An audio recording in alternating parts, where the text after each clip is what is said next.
तो हेलो बच्चों, स्वागत है आपका आपके अपने YouTube channel maths by Abhishek sir में। तो बच्चों, आज के इस वीडियो में हम आपको बताएंगे बिहार बोर्ड गणित कक्षा 9 का जो है अध्याय 5 को, जिसका नाम है यूक्लिड की ज्यामिति का परिचय। तो बच्चों, इससे पहले हमने आपको प्रश्नावली 5.1 का जो है प्रश्न संख्या 1, 2, 3 को बता दिया है, और आज के इस वीडियो में जो है हम आपको 4, 5, 6, 7 यानी 5.1 को आज खत्म कर देंगे। ठीक है, तो देखिए प्रश्न 4 क्या कह रहा है कि यदि दो बिंदुओं ए और बी के बीच एक बिंदु सी ऐसा स्थित है कि ए सी बराबर बी सी है, तो सिद्ध कीजिए कि ए सी बराबर हाफ ए बी है। ये एक आकृति खींचकर इसे स्पष्ट कीजिए, मतलब एक आकृति बना के इसको स्पष्ट करना है। तो यहाँ क्या बोला, यदि दो बिंदुओं ए और बी, क्या गो बिंदु रे, दो गो बिंदु मान के चलो, एक बिंदु क्या है ए, दूसरा बिंदु क्या है बी। तो बोल रहा है यदि दो बिंदुओं ए और बी के बीच, इनके बीच एक बिंदु सी ऐसा स्थित है, इनके बीच जो है ना एक बिंदु क्या है सी, एक ऐसा बिंदु स्थित है कि ए सी बराबर क्या हो जाता है बी सी। ये जो ए सी है ना, इस बी सी के क्या हो जाता है, बराबर हो जाता है। तो हमें सिद्ध करना है कि ए सी जो है ना हाफ होगा ए बी का। है जो ए सी है ना, ये जो ए सी है, प्रूफ क्या करना है, ये जो ए सी है क्या होगा, आधा होगा किसका रे, इस ए बी का। तुम बताओ सही बात है, ये जो एसी है ना, इस ए बी का हाफ है, दिखाई तो दे रहा है, लेकिन इसको सिद्ध करके दिखाना है। बात समझ में आया, यही सवाल है, कोई दिक्कत है। और जब भी ये सिद्ध करने वाला हिसाब आए तो आपको जो दिया गया है उनको लिख दीजिए कि क्या दिया है, क्या सिद्ध करना है, उसके बाद सिद्ध स्टार्ट कीजिए। समझ में आया, चलो करते हैं सॉल्व। सॉल्व यहाँ लिख देते हैं, क्योंकि हमें बोला था क्या कि एक आकृति खींच कर इसे स्पष्ट कीजिए। तो आकृति तो खींच दिए हैं, समझ में आ रहा है ना। तो क्या दिया है, दिया है ए सी बराबर, क्या दिया है ए सी बराबर बी सी। और सिद्ध क्या करना है, सिद्ध करना है कि ए सी जो है हाफ होगा किसका, ए बी का क्या होगा, हाफ होगा कौन सी, ए सी। कोई दिक्कत है, अब समझिए। तो अब स्टार्ट करते हैं क्या करना, सिद्ध करना। तो सिद्ध लिख कैसे, बोला हर जगह देखेगा, कहीं प्रमाण लिखेगा, कहीं प्रूफ लिखेगा, कोई दिक्कत नहीं, आप सिद्ध लिखिए, हम तो सिद्ध लिखाएंगे, कोई दिक्कत। तो जो दिया है ना उसी पे काम करेंगे, जो दिया है उसी पे काम करेंगे। क्या दिया है, ए सी बराबर बी सी। कुछ दिया है ना अगर, तो वहीं से काम होता है। अभी आप जैसे 5वां अध्याय पढ़ रहे हैं, 6ठा 7वां 8वां 9वां 10वां, सब में थ्योरम में सिद्धे करने वाला हिसाब है। सब में क्या करेगा, कुछ दिया रहेगा, जो दिया रहेगा उसी पे काम करेंगे, हिसाब बन जाएगा। समझ में आया। ए सी बराबर बी सी दिया है, लेकिन प्रूफ करना है ए सी बराबर हाफ ए बी का। समझ में आ रहा है, देखो ए सी है, अगर हम लोग देखो दिया है क्या, ए सी बराबर क्या दिया है रे, बी सी दिया है। अगर हम लोग दोनों साइड क्या करें, ए सी को जोड़े, क्या जोड़े। अब हमको पता है, हम कई बार बच्चे को बताया तो हमको याद है कि क्या जोड़ना है क्या नहीं जोड़ना है। अभी आपको रीजन पता चल जाएगा कि क्यों एसी जोड़ रहे हैं। अगर हम इस साइड एसी है ना रे, एसी में एसी ही जोड़ दे, और उधर बीसी में भी क्या जोड़े, एसी। अब तुम बताओ, अगर इस एसी को बढ़ा के इस पार लेके आएंगे तो प्लस का एसी इधर आएगा, तो प्लस माइनस कट के नहीं खत्म हो जाएगा। अगर करेंगे तो दोनों साइड करेंगे, नहीं तो नहीं। तो एसी और एसी को अगर चाहेंगे तो हम कटा सकते हैं, लेकिन एसी एसी कटा देंगे, फिर कटा हुआ क्या फायदा। अब बताओ, एसी और एसी मतलब आगे में एक है, आगे में एक है, एगो एसी क्या एसी, दूगो एसी बराबर। अब बीसी प्लस एसी है, बीसी और है एसी, हाइड्रोलाइन और हाइड्रोलाइन को जोड़ेंगे तो बड़का लाइन का क्या नाम है, ए बी। और दो गुना है तो किस में आएगा, एसी बराबर क्या लिखेंगे, तो बीच में गुना क्या गुना है, तो ए बी बट्टे क्या लिखेंगे, दो, ये लिखेंगे। और तुम देखो एसी बराबर यहाँ ना कुछ नहीं तो एक छिपा हुआ है, तो 1/2 अपने मन से लगा सकते हैं, बगल में क्या लिख देंगे ए बी, क्योंकि ए बी गुना एक करेंगे तो क्या होगा, ए बी होगा, बटे नीचे में है। प्रूफ क्या करना था, ए सी बराबर हाफ ए बी, यानी प्रूफ करना था। तो समझ में आया, कोई दिक्कत है। तो यहाँ पर लिखेंगे क्या, दोनों तरफ क्या करने पर, ए सी क्या करने पर, जोड़ने पर। ए सी में ए सी जोड़ेंगे, और बी सी में भी क्या जोड़ेंगे, ए सी जोड़ेंगे। ए सी 2AC बराबर बी सी प्लस ए सी, ये बी सी और ये ए सी जुट के क्या बनेगा, ए बी। इसीलिए ए सी बराबर क्या लिखेंगे, हाफ ए बी। मतलब समझो दुगुनाम है, भाग में आता तो हम एक लाइन शॉर्ट मार दिए, कोई दिक्कत है, नहीं समझा। क्योंकि जो चीज गुनाम है वो चीज भाग में आएगा ना रे, नहीं समझे सुशोभित, नहीं समझा तो एक लाइन बढ़ा देते हैं। देखो या ए बी बटे क्या लिखते हैं, दुगुना में तो भाग में भेजते, इसीलिए ए सी बराबर क्या लिख देते हैं, 1/2 ए बी। और क्या लिख देंगे, PROVED प्रूव्ड, यानी जो है जो प्रूफ करने बोला था वो प्रूफ हो गया। बोला था एक आकृति खींचकर स्पष्ट कीजिए, तो एक आकृति भी खींच दी, और कोनो बात। और हाइट हो तो ऐसे समझाने के लिए लिखे थे। समझ में आया? चलो फटाफट इनको उतारो। अब जो है, एक मिनट, फटाफट इनको उतारो। अब जो है प्रश्न 5 को बताते हैं, करिए। तो बच्चों 4 नंबर हो गया। आप देखिए प्रश्न 5 को, ठीक है। तो प्रश्न 4 क्या कह रहा है कि सॉरी प्रश्न 5 में कि प्रश्न 4 में सी रेखाखंड ए बी का मध्य बिंदु कहलाता है। अभी जो हम लोग बनाए प्रश्न 4 क्या था? रेखाखंड ए बी था, बोलो। ए बी जो था, इस पे सी इसका क्या था? मध्य बिंदु था, यानी बीच में। बीच का मतलब मध्य बिंदु। मध्य बिंदु का मतलब हो गया ये इसको बराबर भागों में क्या करता है? बांटता है। तो सी रेखाखंड इसका मतलब क्या था? मध्य बिंदु था। और सिद्ध क्या करना है, समझो। सिद्ध करना है कि एक रेखाखंड एक और केवल एक ही मध्य बिंदु होता है एक रेखाखंड में। एक बार मिलाओ तो सिद्ध कीजिए कि एक रेखाखंड एक और केवल एक ही मध्य बिंदु होता है एक रेखाखंड में। एक रेखाखंड में एक और केवल एक ही मध्य बिंदु होता है। मैं छोड़ी होगी लगता है, कुछ ना है, और कोई बात नहीं है। नहीं भी है तो फिर भी समझिए कि सिद्ध क्या करना है कि एक रेखाखंड में या एक रेखाखंड एक केवल एक ही मध्य बिंदु होता है। नहीं, एक रेखाखंड में एक और केवल एक ही मध्य बिंदु होता है, ये सही है। का या मैं यही छूटेगा ना, हाँ, है ना। रेखाखंड का, एक रेखाखंड का एक और केवल एक ही मध्य बिंदु होता है, ठीक है। एक रेखाखंड है ना ये, इस पे केवल और केवल एक ही मध्य बिंदु होता है। इसी बात को क्या करना है? प्रूफ करना है। बात समझ में आ रहा है? एक रेखाखंड का केवल और केवल एक ही मध्य बिंदु होता है, यही बात को क्या कीजिए? प्रूफ कीजिए। समझ गया? कोई दिक्कत है? अब समझो, इसमें थोड़ा सा दिमाग लगाना है। एक अन्य बिंदु हम लोग मानेंगे, क्या मानेंगे? एक अन्य बिंदु मान लेते हैं जिसका नाम क्या दे दिए? डी। माना कि रेखाखंड ए बी का एक मध्य बिंदु क्या है? डी है। किताब में सी दिया है, लेकिन हम लोग क्या मान के चल रहे हैं? डी मान के चल रहे हैं। इसका मतलब जो है कि अगर सी डी कितना आ जाए, सी डी के बीच की दूरी कितना आ जाए? 0। कितना आ जाए? 0। सी डी बोलो या डी सी बोलो, एक ही बात है। अगर कितना आ जाए? 0 आ जाए, तो 0 आ जाए इसका मतलब इसके बीच कोई दूरी नहीं हुआ। सीडी के बीच में अगर 0 आ जाए, मतलब सीडी के बीच की दूरी 0 आया, इसका मतलब इसमें कोई अंतर नहीं रहा। समझ में आ रहा है? तब वो क्या कहलाएगा? तब ये कहलाएगा कि एक रेखाखंड का केवल और केवल एक ही मध्य बिंदु हो सकता है। समझ में आया? कोई दिक्कत है? तो क्या करेंगे? सॉल्व। और ये जो हम लोग डी किए हैं अपने मन से नहीं किए हैं, हिसाब को प्रूफ करने के लिए कर रहे हैं। क्यों कर रहे हैं? समझ में आ जाएगा। क्या करेंगे? माना कि रेखा खंड ए बी का क्या रे? मध्य बिंदु। मध्य बिंदु क्या मान लेते हैं? डी है। क्या है? डी है। अगर मान लिए कि रेखाखंड ए बी का मध्य बिंदु डी है, तो बताओ, मध्य बिंदु अगर डी होगा तो मध्य बिंदु डी है तो क्या लिखेंगे? ए डी बराबर डी बी या बी डी। समझ रही है? अच्छे से मध्य बिंदु सी था तो ए सी बराबर बी सी हुआ था। मध्य बिंदु डी है तो ए डी बराबर डी बी होगा। तो क्या लिखेंगे? ए डी बराबर, नहीं नहीं, ए सी से मतलब अभी नहीं, अभी डी लिए है ना। ए डी बराबर डी बी या बी डी।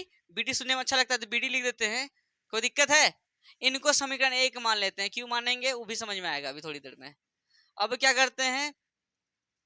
लेकिन लेकिन क्या प्रश्न में रेखा खंड ए बी का मध्य बिंदु क्या है? सी है। अगर सी है मध्य बिंदु तो बताओ क्या लिखेंगे? ए सी बराबर सी बी या सी बी लो बोलो या बी सी बोलो, बात समझ में आ रहा है? ए सी बराबर सी बी या, कोई दिक्कत? इनको मान लिए समीकरण 2। अब क्या करेंगे? समीकरण 2 में समीकरण 1 को क्या करने पर? घटाने पर। थ्योरम है भैया, थोड़ा सा दर्द तो देगा ही, है ना। लेकिन ये दर्द आराम महसूस तब होगा जब इसको तुम अच्छा से रिवीजन करेगा। 2-3 बार जब रिवीजन करेगा ना, तब थोड़ा सा राहत मिलेगा। समझ में आया? तो क्या करेंगे? समीकरण 2 में समीकरण 1 को क्या करने पर? घटाने पर। ठीक है, तो समीकरण 2 में 1 घटाएंगे। इस साइड वाला इस साइड वाला साथ घटेगा, इस साइड वाला उस साइड वाला साथ घटेगा। मतलब एसी में घटाएंगे एडी को और बीसी में घटाएंगे बीडी को। ओ, एसी घटा, अच्छा एडी, अच्छा डी छोड़े हैं, कोई दिक्कत नहीं। एसी घटा एडी, समझो। एसी में एडी घटाना ना, और बीसी में बीडी घटाना है, तो एसी में एडी। एसी कहाँ है? यह है एसी। इतना में इतना बड़का चीज को घटाना, बात समझ रहा है? छोटका में बड़का को घटाते हैं तो सीधा बात आंसर किस में आता है? किस में आता है? माइनस में। याद है ना? छोटा में अगर छोटा में बड़का को घटा, जैसे कि 2 घटा 4, 2 में तो 4 जाएगा नहीं, 4 में 2 को घटाएंगे, कितना आया? 2। अब बता प्लस का आएगा कि माइनस का आएगा? उसी टाइप से छोटका में बड़का को घटाएंगे, आंसर माइनस में फिक्स आएगा। अब माइनस में क्या आएगा समझो, एसी में बीडी को घटा रहे हैं ना, इतनी सुन में इतना बड़का घटा रहे हैं, तो बड़का में तो छोटका में तो बड़का घटता नहीं है, बड़के में छोटका घटाएंगे। इतना बड़का में इतना सुन को काट के फेंक देंगे, इतनी सुन बचेगा ना रे? इतनी सुन का क्या नाम है? सीडी। नहीं समझा भाई? समझ में आया? नहीं समझा? एसी में बीडी घटाना, एडी घटाना था, तो बड़का छोटका में तो बड़का घटता नहीं है, तो बड़के में छोटका घटाएंगे। तो बड़का एडी है, छोटका एसी है, तो एडी में एसी काट के फेंक देंगे, यही बचेगा। इसका नाम क्या है? सीडी। क्योंकि किस में बचेगा? माइनस में। बीसी में बीडी घटाएंगे, बीसी कहाँ है? देखो यही बीसी है, ये बड़का है, बड़का में छोटकू घटा रहे हैं तो कोई दिक्कत नहीं, प्लस में आएगा। बड़का में इतने को काटेंगे तो क्या बचेगा? ओनली सीडी बचेगा। अभी माइनस का सीडी उठा के उधर फेंको, इधर क्या बचेगा? कुछ नहीं, तो क्या बचेगा? 0। उधर सीडी और माइनस का सीडी उधर भेजेंगे, प्लस का सीडी। अब देखो 0 बराबर क्या लिखेंगे? एगो सीडी क्या को सीडी? 2 को सीडी, 2 गुना में किस में आएगा? तो 0 बट्टे क्या लिखेंगे? 2 बराबर कितना रे? सीडी। इसीलिए सीडी बराबर क्या आ गया? मतलब सी और डी के बीच की दूरी कितना आ गया रे? इसका मतलब कोनो अंतर रहा? इसीलिए जो है आप अतः में लिख सकते हैं इस बात को कि एक रेखाखंड का एक और केवल एक ही मध्य बिंदु होता है। कोई दिक्कत है? नहीं समझ में आया? तो क्या लिख देंगे? बिंदु सी और बिंदु डी, बिंदु सी और दोनों क्या है? दोनों समपाती है। क्या है रे? समपाती। समपाती का मतलब कोई जगह खाली ना बचे, उसके बीच की जीरो जीरो है, तो समझ रहा है? तो बिंदु सी और डी दोनों क्या है? समपाती है। इसीलिए ना, इसीलिए क्या? एक रेखाखंड, एक रेखा खंड का और एक और केवल एक ही मध्य बिंदु होता है। ठीक है, ये हो गया हमारा आंसर, यानी ये हो गया प्रूव्ड। कोई दिक्कत है? तो फटाफट इनको उतारे। अगर आपको कहीं डाउट हो तो आप क्या कीजिए, वीडियो को थोड़ा सा पीछे कीजिए, फिर से वीडियो को देखिए, आपका डाउट हो जाएगा खत्म। और बच्चों इस चैप्टर के बाद हम बताने वाले हैं आप लोगों को छठा अध्याय। ठीक है, तो छठा अध्याय एक ऐसा चैप्टर है, अगर आप छठा अध्याय को नहीं समझिएगा तो 7वां 8वां 9वां 10वां ये 4 चैप्टर आपको समझ में नहीं आएगा, क्योंकि छठा चैप्टर में ही सारा का सारा बात है। 7वां 8वां 9वां 10वां चैप्टर का ये 4 चैप्टर उसी बच्चे को समझ में आएगा जो बच्चा छठा चैप्टर को अच्छे से पढ़ेगा। तो इसीलिए छठा चैप्टर को अच्छे से समझना है, और कोई भी बच्चा छठा चैप्टर में छुट्टी नहीं मारना है। ठीक है, तो नाती थोड़ा सा इसको ब्रेक किया जाए और नेक्स्ट सवाल को बताया जाए। तो बच्चों 4 और 5 हो गया। अब देखिए छठा को, क्या है छठा में? आकृति 5.10 में, ये जो आकृति 5.10 देख रहे हैं ना, इस आकृति में सब बढ़िया से समझो। आकृति इतना में यदि AC बराबर BD है, ये जो AC है ना, ये AC किसके बराबर है रे?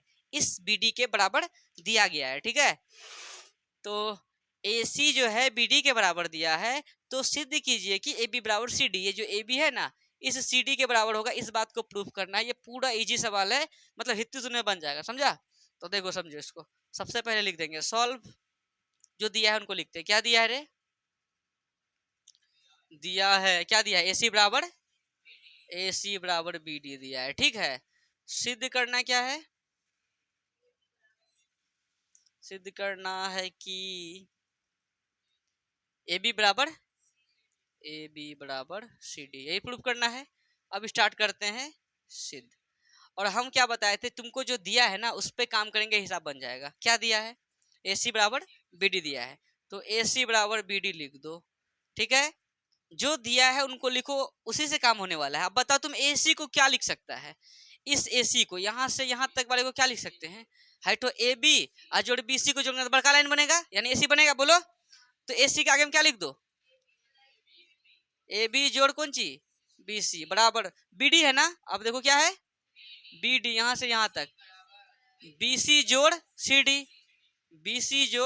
CD, अब बताओ यहाँ का BC वहां का BC खत्म नहीं होगा, क्योंकि प्लस देखो AB है प्लस BC है ना रे, प्लस का BC किधर खींचो तो माइनस का BC बराबर कितना हो गया उधर CD, BC प्लस का माइनस का खत्म, क्या बचा AB बराबर CD। प्रूफ नहीं करना था, ये कहाँ गया रे यार, AB बराबर CD यही प्रूफ करना था।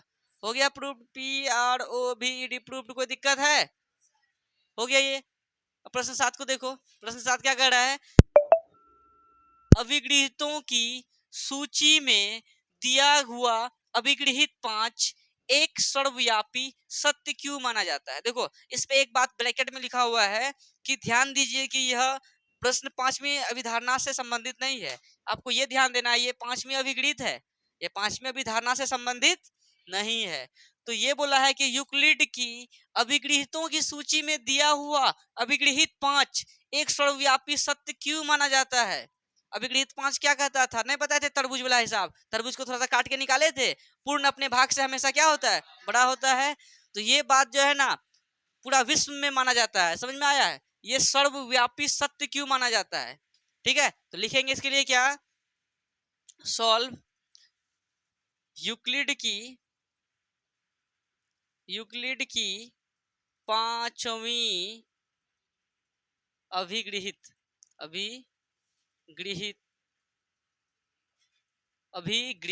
ठीक है।